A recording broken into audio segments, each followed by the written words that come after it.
كنت تعرف ان العالم ده كله بيتم التحكم فيه وبيدار من جزيرة صغيرة في وسط البحر وتحت قيادة شيطان نفسه، جزيرة الشيطان إبستين. اكيد اليومين اللي فاتوا دول وقع قدامك الاسم ده، سواء قريته او حتى سمعت عنه، واللي اكيد بمجرد ما بتسمع اسمها قلبك بيتقبض. وليه فجأة العالم كله مقلوب على الموضوع ده؟ سواء كنت فاهم ايه اللي بيحصل او حتى مش فاهم، يكفي ان انا اقول لك ان بسبب الموضوع ده رؤساء كتير وملوك وامراء ورجال اعمال مستقبلهم في خطر. العالم كله مقلوب، والكونجرس الامريكي واقف على رجل، لان الوثائق اللي طلعت والكلام اللي بيتقال هز العالم كله. ايه حكاية إبستين؟ وايه موضوع الجزيرة اللي قلبت الدنيا دي؟ جيفري إبستين له أسرة عادية جدا وبسيطة في نيويورك، هو ده بطل الحكاية دي كلها، أو زي ما بيتقال عليه هو الشيطان نفسه. الراجل ده اتولد سنة 52 وكان شغال مدرس رياضيات في مدرسة من مدارس الصفوة هناك.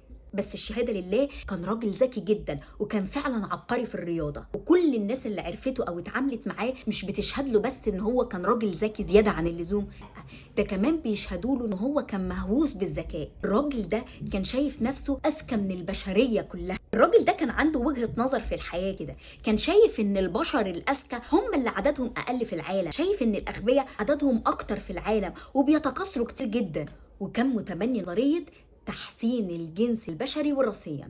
يعني ببساطة كده وبدون تعقيد، كان شايف ان البشرية محتاجة اعادة تصميم مرة تانية، وكان شايف نفسه مهندس هيحاول يعيد تصميم البشرية مرة تانية، بس مش هيعيد تصميم شوية مباني ولا طوب، لا، هيعيد تصميم البشر من الاول وجديد. المهم نرجع تاني لحكايه إبستين. الراجل ده زي ما قلنا كان مدرس رياضيات وكان شخص بسيط جدا، وفجاه وفي يوم وليله ساب المدرسه دي وراح اشتغل في شركات استثماريه ضخمه جدا. هتقول لي بقى دخل ازاي الشركات دي وهو لا معاه مؤهل عالي ولا ليه واسطه ولا معاه فلوس؟ اقول لك الله اعلم، محدش يعرف هو ازاي قدر يوصل لكده. وفي كام سنه قليلين جدا بقى مسؤول عن اداره اموال ناس من اقوى واغنى اغنياء العالم، سياسيين، رؤساء، ملوك، رجال اعمال، مليارديرات.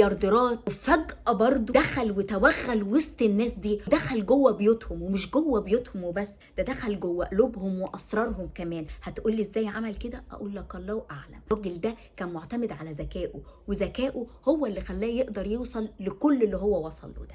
وهو بقى شغال مع الناس دي بدأ يحس ان هم عندهم رغبات مكبوتة، بس ما يقدروش ان هم يطلعوها ولا يبوحوا بيها. ما هو احيانا برضو السلطة والشهرة والنفوذ بيبقى لها ضريبة، على قد حلاوة الفلوس والشهرة لكنها بتأيد وبتحكم. قال لك طب ليه لا، ما اعمل لهم انا كل اللي هم بيحلموا بيه واللي نفسهم فيه ايا كان ايه هو، من غير ما حد يعرف ولا حد ياخد خبر، وبعيد عن كل